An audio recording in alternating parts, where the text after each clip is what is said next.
ओम शांति। बाबा good morning. आज बाबा के 10 अक्टूबर 2024 के महावाक्य हैं। बाबा ने सार में कहा, मीठे बच्चे, उठते बैठते बुद्धि में ज्ञान उछलता रहे तो अपार खुशी में रहेंगे।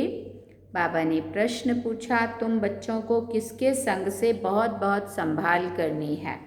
तो बाबा ने उत्तर में कहा, जिसकी बुद्धि में बाप की याद नहीं ठहरती, बुद्धि इधर उधर भटकती है, उनके संग से तुम्हें संभाल करनी है। उनके अंग से अंग भी नहीं लगना चाहिए, क्योंकि याद में ना रहने वाले वायुमंडल खराब कर देते हैं। और एक प्रश्न पूछा बाबा ने, मनुष्यों को पश्चाताप कब होगा? तो बाबा ने उत्तर में कहा, जब उन्हें पता पड़ेगा कि इन्हें पढ़ाने वाला स्वयं भगवान है, तो उन्हों का मुंह फीका पड़ जाएगा और पश्चाताप करेंगे क्योंकि हमने गफलत की, पढ़ाई नहीं पढ़ी। ओम शांति। अब रूहानी यात्रा को तो बच्चे अच्छी तरह से समझते हैं। कोई भी हठ योग की यात्रा होती नहीं है। ये है याद। याद के लिए कोई भी तकलीफ की बात नहीं। बाप को याद करना, इसमें कोई तकलीफ नहीं है। ये क्लास है, इसलिए सिर्फ कायदे सिर बैठना होता है। तुम बाप के बच्चे बने हो, बच्चों की पालना हो रही है। बाबा ने पूछा, कौन सी पालना? अविनाशी ज्ञान रत्नों का खजाना मिल रहा है। बाप को याद करने में कोई तकलीफ नहीं है, सिर्फ माया बुद्धि का योग तोड़ देती है। बाकी बैठो भले कैसे भी, उनसे कोई याद का ताल्लुक नहीं है। समझो किसी का तबीयत ठीक नहीं है, नीचे नहीं बैठ सकते, सोफा पे बैठ सकते हैं, कैसे भी करके मना, बैठने से कोई ताल्लुक नहीं। मन हमारा बाबा में लगना चाहिए। बहुत बच्चे हठ योग से 3-4 घंटे भी बैठते हैं, सारी रात भी बैठ जाते हैं। आगे तुम्हारी भट्टी तो थी, आगे तुम्हारी तो भट्टी, वो बात और थी। वहाँ तुमको धंधा दोरी तो था नहीं, इसलिए ये सिखाया जाता था। अब बाबा कहते, तुम गृहस्थ व्यवहार में रहो, धंधा धोरी भी भले करो, कुछ भी कामकाज करते बाप को याद करना है। ऐसे भी नहीं कि अभी निरंतर तुम याद कर सकते हो, नहीं, इस अवस्था में टाइम लगता है। अभी निरंतर याद ठहर जाए तो कर्मातीत अवस्था हो जाए। बाप समझाते हैं, बच्चे, ड्रामा के प्लान अनुसार अब बाकी थोड़ा समय है। सारा हिसाब भी बुद्धि में रहता है। कहते हैं क्राइस्ट से 3000 वर्ष पहले भारत ही था, उनको स्वर्ग कहा जाता था। अभी उन्हों के 2000 वर्ष पूरे होते हैं, 5000 वर्ष का हिसाब हो जाता है। देखा जाता है तुम्हारा नाम सारा विलायत से ही निकलेगा, क्योंकि उन्हों की बुद्धि फिर भी भारतवासियों से तीखी है। भारत से, फिर बाबा ने कहा, भारत से पीस भी वो मांगते हैं। भारतवासियों ने ही लाखों वर्ष कहकर और सर्वव्यापी का ज्ञान देकर बुद्धि बिगाड़ दी है। तमो प्रधान बन गए हैं। वो इतने तमो प्रधान नहीं बने हैं। उन्हों की बुद्धि तो बड़ी तीखी है। उन्हों का जब आवाज़ निकलेगा तब भारतवासी जागेंगे, क्योंकि भारतवासी एकदम घोर नींद में सोए हुए हैं। वो थोड़ी सोए हुए हैं, उन्हों से आवाज़ अच्छा निकलेगा। विलायत से आए भी थे कि हमको कोई बतावे पीस कैसे हो सकती है, क्योंकि बाप भी भारत में ही आते हैं ना। ये बात तो तुम बच्चे ही बता सकते हो। दुनिया में फिर से वो पीस कब और कैसे होगी, वो तुम बच्चे जानते हो। नंबरवार पैराडाइज, बाबा ने कहा, नंबरवार तुम बच्चे जानते हो तो बरोबर पैराडाइज अथवा हेवन था। नई दुनिया में भारत पैराडाइज था, ये और कोई भी नहीं जानते हैं। मनुष्यों की बुद्धि में ये बात बैठ गई है कि ईश्वर सर्वव्यापी है और कल्प की आयु लाखों वर्ष कह दी। सबसे जास्ती पत्थर बुद्धि ये भारतवासी ही बने हैं। ये गीता शास्त्र आदि सब हैं भक्ति मार्ग के, फिर भी सब ऐसे ही बनेंगे। भले ड्रामा को जानते फिर भी बाप तो पुरुषार्थ कराते हैं। तुम बच्चे जानते हो विनाश तो ज़रूर होगा, बाप तो आए ही हैं नई दुनिया की स्थापना करने। ये तो खुशी की बात है ना। जब कोई बड़ा इम्तहान पास करते हैं तो अंदर में खुशी होती है ना, हम ये सब पास कर ये देवता जाकर बनेंगे। सारा पढ़ाई पर मतदार है। तुम बच्चे जानते हो बरोबर हम बाप हमको पढ़ाकर ये बनाते हैं मना, ऐसा लक्ष्मी नारायण। बरोबर पैराडाइज हेवन था, मनुष्य तो बेचारे बिल्कुल ही मूंझे हुए हैं। बेहद के बाप के पास जो ज्ञान है वो तुम बच्चों को दे रहे हैं। बाप की तुम महिमा करते हो। बाबा नॉलेजफुल है, फिर ब्लिसफुल भी है, खजाना भी उनके पास फुल है। तुमको साहूकार कौन बना, तुमको इतना साहूकार कौन बनाता है? फिर बाबा ने पूछा यहाँ तुम क्यों आए हो? तो फिर क्या कहेंगे हम सभी, यहाँ क्यों आए हैं? वर्षा पाने। अगर कोई की तंदुरुस्ती अच्छी है परंतु धन नहीं है तो धन बिगड़ भी क्या होगा?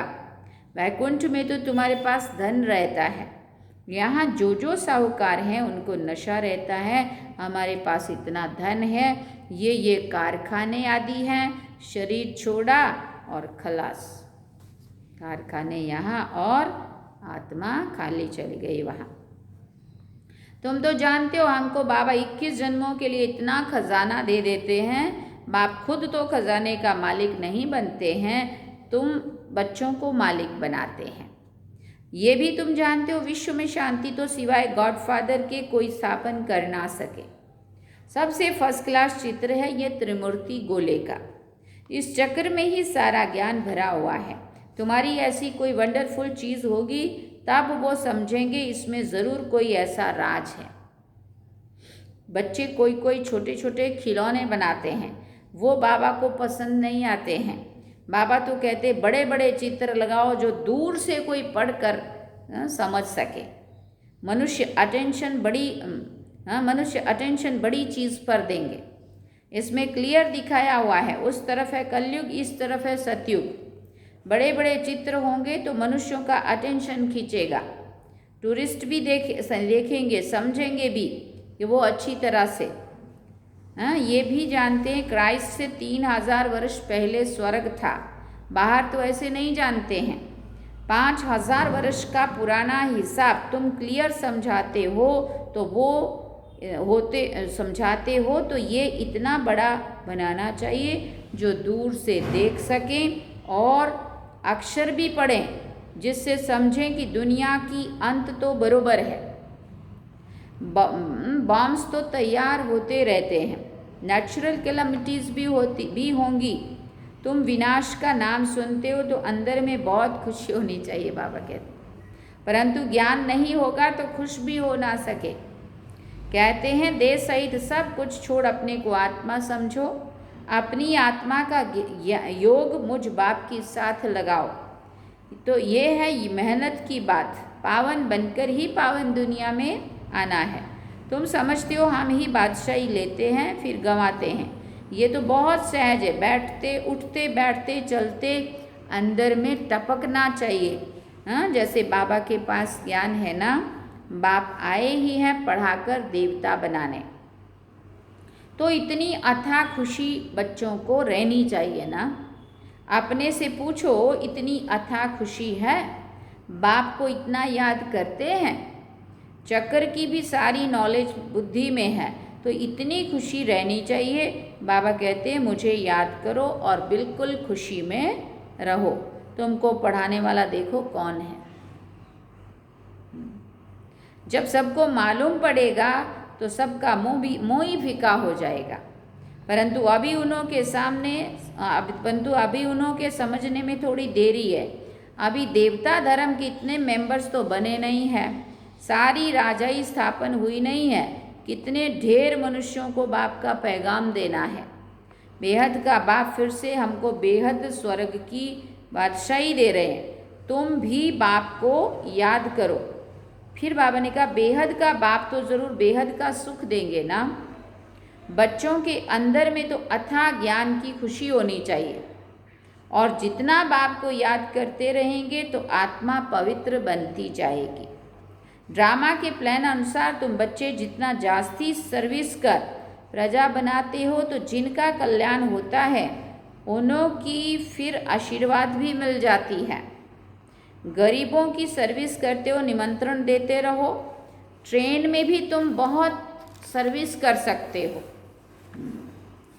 इतने छोटे बैच में ही कितनी नॉलेज भरी हुई है। सारी पढ़ाई का तंत्र इसमें है। तंत्र माना सार। बैजेस तो बहुत अच्छे अच्छे ढेर बनाने चाहिए जो किसी को सौगात में भी दे सके। कोई को भी समझाना तो बहुत सहज है। सिर्फ शिव बाबा को याद करो, शिव बाबा से ही वर्षा मिलता है। तो बाप और बाप का वर्षा, स्वर्ग की बादशाही, कृष्णपुरी को याद करो। मनुष्यों की मत तो कितनी मूंझी हुई है, कुछ भी समझते नहीं हैं। विकार के लिए कितना तंग करते हैं, काम के पिछाड़ी कितना मारते हैं, कोई बात ही समझते नहीं हैं। सबकी बुद्धि बिल्कुल चट हो गई है। बाप को जानते ही नहीं है, ये भी ड्रामा में नूंद है। सबकी मेंटल खलास हो गई है। बाबा कहते मानसिक शक्ति खत्म हो गई है। बाबा कहते बच्चे तुम पवित्र बनो तो ऐसे स्वर्ग के मालिक बन जाएंगे, परंतु समझते ही नहीं हैं। आत्मा की ताकत सारी निकल गई है। कितना समझाते फिर भी पुरुषार्थ करना और कराना है। पुरुषार्थ में थकना नहीं है, हार्ट फेल भी नहीं होना है। इतनी मेहनत की, भाषण से एक भी नहीं निकला, लेकिन तुमने जो सुनाया उसे जिसने भी सुना उस पर छाप तो लग गई। पिछाड़ी में सब जानेंगे ज़रूर। तुम बीके की अथाह महिमा निकलने वाली है।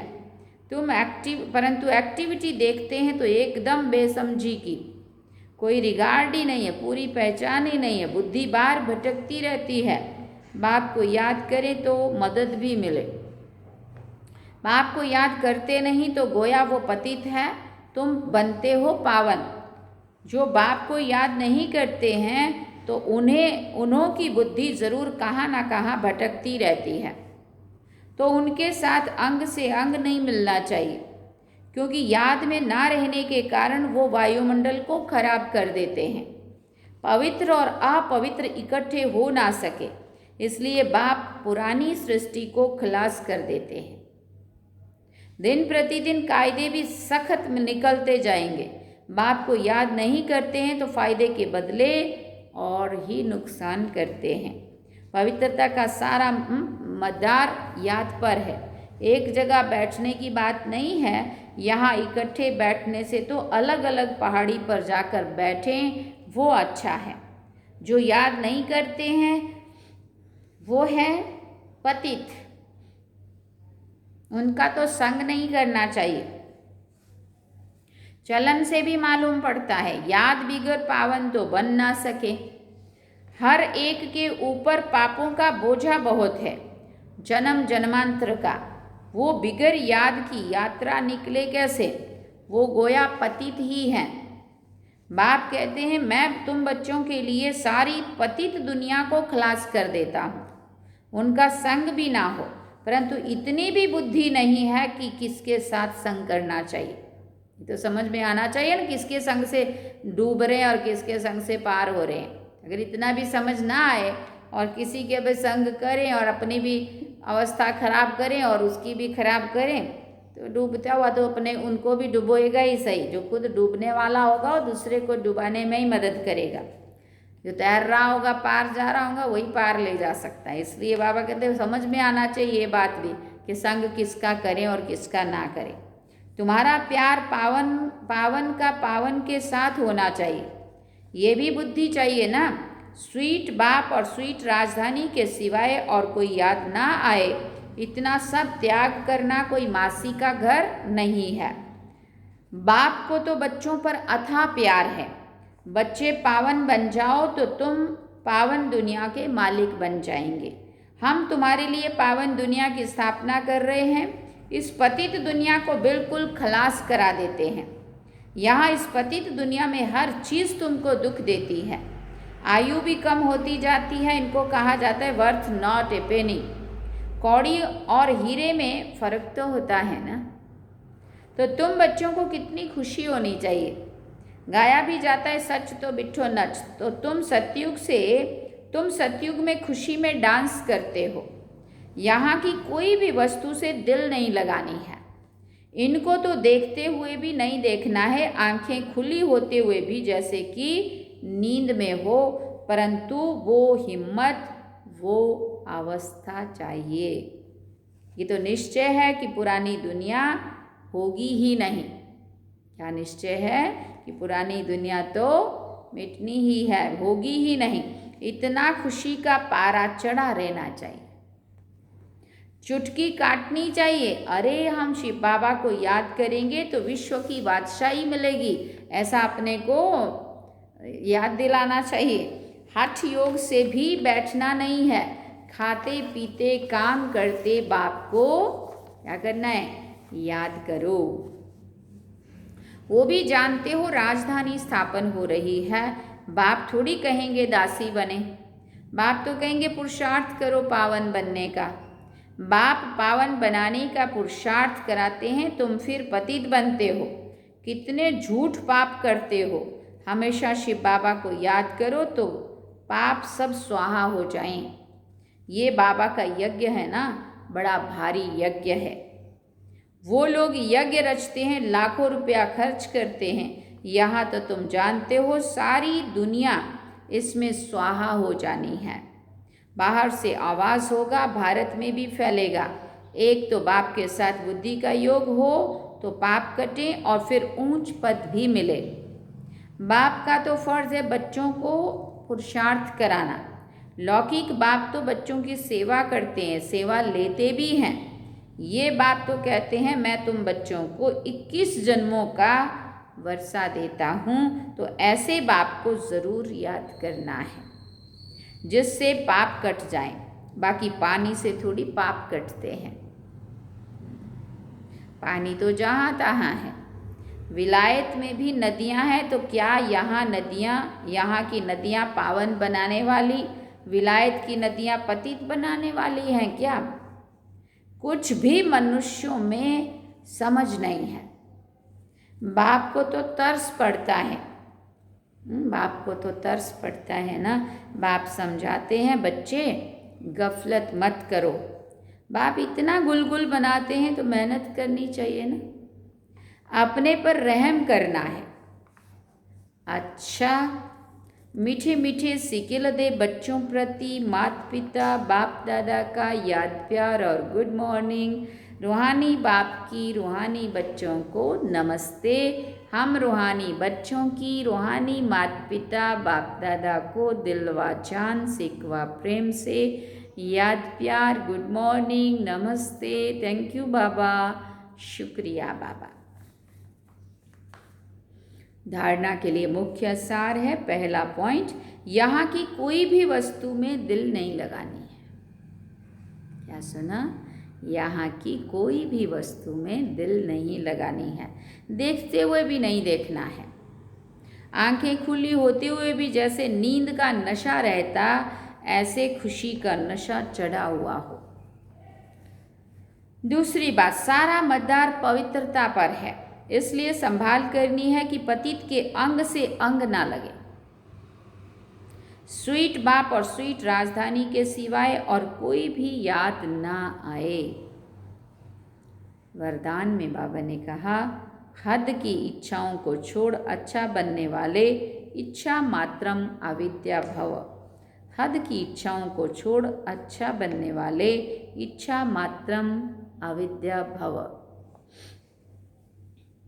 मन में कोई भी हद की इच्छा होगी तो अच्छा बनने नहीं देगी। जैसे धूप में चलते हो तो परछाई आगे जाती है, उसको अगर पकड़ने की कोशिश करो तो पकड़ नहीं सकते हैं। पीठ करके आ जाओ तो परछाई पीछे पीछे आ जाएगी। ऐसे ही इच्छा आकर्षित कर रुलाने वाली है, उसे छोड़ दो तो पीछे पीछे आएगी। मांगने वाला कभी भी संपन्न नहीं बन सकता। कोई भी हद की इच्छाओं के पीछे भागना ऐसे है जैसे मृग तृष्णा। इससे सदा बचकर रहो तो इच्छा मात्रम अविद्या बन जाएंगे। स्लोगन में बाबा ने कहा, अपने श्रेष्ठ कर्म व श्रेष्ठ चलन द्वारा दुआएं जमा कर लो तो पहाड़ जैसी बात भी रुई के समान अनुभव होगी। अपने श्रेष्ठ कर्म व श्रेष्ठ चलन द्वारा दुआएं जमा कर लो तो पहाड़ जैसी बात भी रुई के समान अनुभव होगी। अच्छा, ओम शांति। सार में बाबा ने कहा, मीठे बच्चे, उठते बैठते बुद्धि में ज्ञान उछलता रहे तो अपार खुशी में रहेंगे। क्या सुना? उठते बैठते बुद्धि में ज्ञान उछलता रहे, माना ज्ञान का चिंतन चलता रहे तो अपार खुशी रहेगी। क्योंकि जैसा अंदर का चिंतन होता है, हमारे चिंतु कहते ना, अपने चिंतन की धारा बदल दो, रोग चिंता का मिट जाएगा। तो चिंता भी अपने चिंतन के आधार पे ही होती है। जब कोई हम ऐसा व्यर्थ चिंतन, नेगेटिव चिंतन में लाते हैं तो चिंता रोग बन जाता है। और जब चिंतन की धारा को हम बदल देते हैं, मतलब उसको अच्छा सोचने में लगा देते हैं, मन को बाबा की याद में लगा दो, सेवा में लगा दो, किसी अच्छी सेवा का, कुछ बाबा की बातों को चिंतन में, अच्छी बातों को चिंतन में लाओ तो खुशी चढ़ेगी, खुशी का पारा चढ़ेगा। चिंता मिट जाएगी, टेंशन फ्री हो जाएंगे, है ना। मन शक्तिशाली बनेगा, मन साफ हो जाएगा, मन सतो प्रधान शक्तिशाली आत्मा बन जाएगी। तो ये है चिंतन के ऊपर आधार। इसलिए बाबा ने कहा, उठते बैठते बुद्धि में ज्ञान उछलता रहे। जो भी हम बाबा की मुरली सुनते हैं उसके आधार पे हमारा चिंतन, वो ज्ञान की पॉइंट्स को अंदर चिंतन में लाते रहें, उछलता रहे तो खुशी में रहेंगे। अच्छा, ओम शांति। तो ये थे बाबा के आज के महावाक्य जो हम सभी ने सुने। और आज आप बड़े दिनों के बाद हमें मिल रहे हो या हम आपसे मिल रहे हैं, ये कह लो तो भी चलेगा। हाँ, क्योंकि जगह तो यही थी, लेकिन मेरे ख्याल से काफ़ी दिनों से रीमा बहन और हम दोनों साथ साथ थे।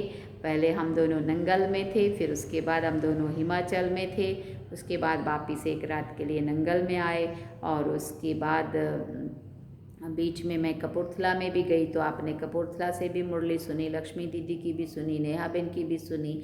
फिर मैं जलंधर आई तो वहाँ की भी बहन की, संधीरा बहन की 3 मुरलियाँ उनकी भी रिकॉर्ड हुई थी, वहाँ से भी आपने सुनी। और उसके बाद फिर रीमा दीदी की काफ़ी सारी मुरली आपने सुनी। और रीमा दीदी के साथ एक शिविका बहन भी है, और वो छोटी है एज में, लेकिन बहुत इंटेलिजेंट बच्चा है, बहुत सारी योग्यताएं उसके अंदर है। तो दोनों की ही, वैसे मैं छोटी बहनों की कम रिकॉर्ड करती हूँ, नहीं करती, लेकिन वो बहन को बताना नहीं पड़ता। शिविका बहन इतनी हमारी होशियार है, जो बहुत प्यार से उसको मैं दे देती थी मोबाइल, अपने आप मोबाइल लगा लेती थी, अपने आप रिकॉर्डिंग कर लेती थी, अपने आप। मैं उसको बोलती थी एक गीत भी गा लेना, तो वो गीत भी गा लेती थी, मुझे कुछ नहीं करना पड़ता था। इसलिए शिविका बहन और रीमा बहन के द्वारा आज तक आपने मुरली सुनी। और आज फिर हम वापस यहाँ से ही, छोटा उदयपुर में रीमा दीदी भी आई थी, इसलिए यहाँ से भी आप जो सुन रहे थे आज तक की रिकॉर्डिंग रीमा दीदी के द्वारा या फिर शिविका बहन के द्वारा सुन रहे थे। तो मुझे लगा कि बाद में तो हमें ही सुनानी है, इसलिए अगर ये लोग आए हैं तो इनका लाभ मिलना चाहिए। इसलिए आज की मुरली आपने छोटा उदयपुर से और हमने आज सुनाई, लेकिन आज तक अपने उन दोनों दीदियों के द्वारा मुरली सुनी। तो अभी हम चलते हैं बाबा की याद में, और नवरात्रे चल रहे हैं, तो नवरात्रे में भी हम नहीं मिले थे, तो आप सभी को नवरात्रे की हार्दिक शुभकामनाएं ना। आज शायद 7वां नवरात्रा है लगभग, कल अष्टमी है और उसके बाद दशहरा भी नज़दीक है। और अब हम और आप सब मिलते रहेंगे रोज़ रोज़ त्योहारों में भी, दिवाली भी अति नज़दीक है। तो अभी हम चलते हैं बाबा की याद में। ओम शांति।